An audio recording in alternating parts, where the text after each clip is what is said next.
నమస్తే అన్న. అన్న ఎలా ఉన్నావు అన్న? పేషెంట్ని చూశారు కదా, 6 నెలలు అయిపోయింది. ఒక ముఖ్య విషయం గుర్తుపెట్టుకోండి. అందరికీ నమస్తే ఫ్రెండ్స్. చూస్తున్నారు కదా పేషెంట్ని. ఒకప్పుడు మీకు గుర్తుందా, ఒక న్యూస్ వైరల్ అయింది. నాటుసారాయి తాగేసి కువైట్లో చాలామంది మృతి చెందడం జరిగింది.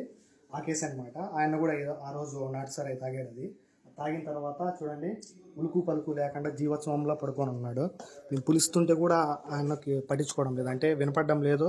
6 నెలలు అయిపోయింది కూడా 6 నెలలు అయిపోయింది. ఇక్కడ ఏదన్నా అయితే దేశంగాని దేశం. ఒకసారి ఆలోచించండి మీరు కూడా. ఈ తాగుడికి మీరు వెంటనే మానేయండి. చూడండి ఎలా ఉంది పరిస్థితి, మన కళ్ళ ముందర చూడండి ఒకసారి. పలకరించేవాడు లేకుండా దేశం కాని దేశంలో. ఇక అందరికీ చెప్పడం ఒకటే, దయచేసి ఈ తాగుడు అనేది మానేయండి. చూస్తున్నాం మన పరిస్థితి ఇక్కడ కళ్ళ ముందరే. మీకు ఇలాంటి పరిస్థితి ఎవరు తెచ్చుకోద్దాం. నాకు ఇన్నని చూస్తా అంటే కళ్ళలోంచి నీళ్ళు ఆగడం లేదు.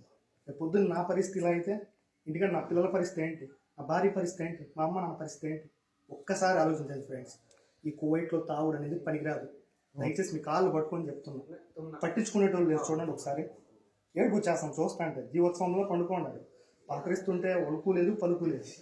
దయచేసి మానేయండి, ఇప్పటికైనా దయచేసి మానేయండి. ప్రతి ఒక్కరికి నమస్కారం. అన్న దగ్గరికి వచ్చాము చూసేదానికి. రిసెప్షన్లోకి వెళ్ళి కనుక్కున్నాం ప్రాసెస్ ఎంతవరకు వచ్చింది, ఏంటి ఇతని పరిస్థితి ఏంటి అని కనుక్కోవడానికి. ఇప్పుడైతే డాక్టర్స్ వగైరా లేరన్నారు. కొత్తది మెడికల్ రిపోర్టు కావాలి అంటే ఆదివారం వచ్చి రిసెప్షన్లో అడగమని చెప్పారు.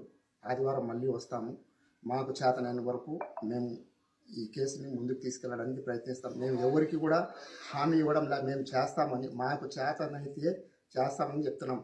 మహానుభావులారా, కామెంట్లు పెట్టేవాళ్ళు మీకు నమస్కారం స్వామి, మీరు చేయరు.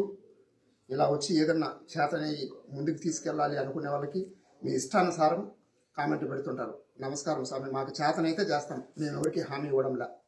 అట్లా చెప్పనా. సో విషయం అయితే అదన్నా, నెక్స్ట్ ఆదివారం వచ్చి కొత్త మెడికల్ రిపోర్ట్ తీసుకోమని చెప్పారు. మనం ఏదన్నా ఫర్దర్గా జరగాలన్నా అతను ఫ్లైట్లో ట్రావెల్ చేయగలుగుతాడా లేదా అని చెప్పి కనుక్కున్న తర్వాతనే మనం ఏదన్నా ముందుకు తీసుకెళ్తాము. ఫ్లైట్లో ట్రావెల్ చెయ్యొచ్చు అనే మెడికల్ రిపోర్ట్ మనకు వచ్చిందంటే ఖచ్చితంగా అతన్ని ఇంటికి పంపించడానికి మన శక్తి ద్వారా మనం ట్రై చేయగలుగుతాము. సో చూద్దామన్నా, అన్న ఇంటికి పోయేదానికే ట్రై చేద్దాం మేము కూడా. Thank you.